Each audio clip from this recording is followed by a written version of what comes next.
Welcome to Amazing World Channel.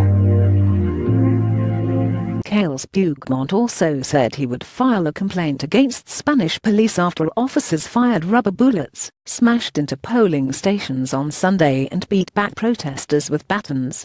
Mr. Puigdemont gave no further details on his legal plans to challenge police, but urged Spain's national police reinforcements to leave the northeastern region.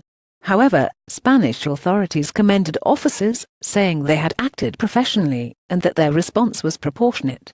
Spain's Interior Minister said the 5,000 extra officers deployed to Catalonia would stay as long as necessary. Catalan officials say an overwhelming majority of voters supported independence from Spain, but the central government in Madrid has repeatedly condemned the referendum as illegal, unconstitutional and invalid. The EU and most governments in the 28-nation bloc have not backed Catalonia's independence movement, fearful that it could unleash a wave of secessionist movements on the continent. But Mr. Puigdemont called for the EU to consider Catalonia's desire to break away from Spain as a regional problem, and urged Spanish Prime Minister Mariano Rajoy's government to accept mediation. The European Union has to stop looking the other way, Mr. Puigdemont said. This is not a domestic issue. The need for mediation is evident. Earlier, an EU statement implored both sides to pull back from confrontation in favor of dialogue. More than 890 people were injured, most of them not seriously, in confrontations with police trying to shut down the voting. More than 30 police officers were also injured.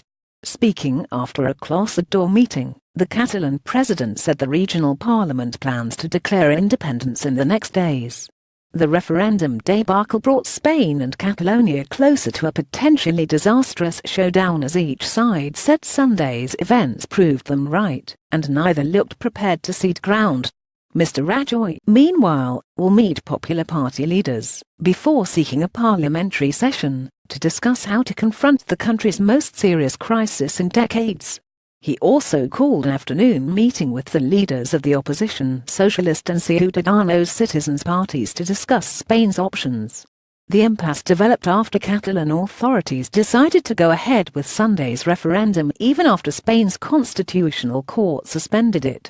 The Spanish central government denies the referendum even took place, while Catalan separatists say it was valid, and justifies making a final break with Spain. Catalonia said preliminary poll results showed 90% favored independence after less than half the electorate voted. Clashes broke out at a number of voting locations after riot police turned up to prevent people from voting and to confiscate ballot boxes. Some Catalans said both sides were responsible for the mayhem. I am very annoyed for the both sides involved in what happened yesterday, said Eric Tigra, 56. I think both sides involved committed grave mistakes.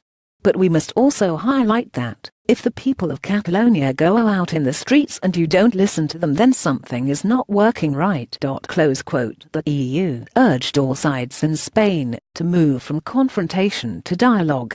These are times for unity and stability, a spokesman said.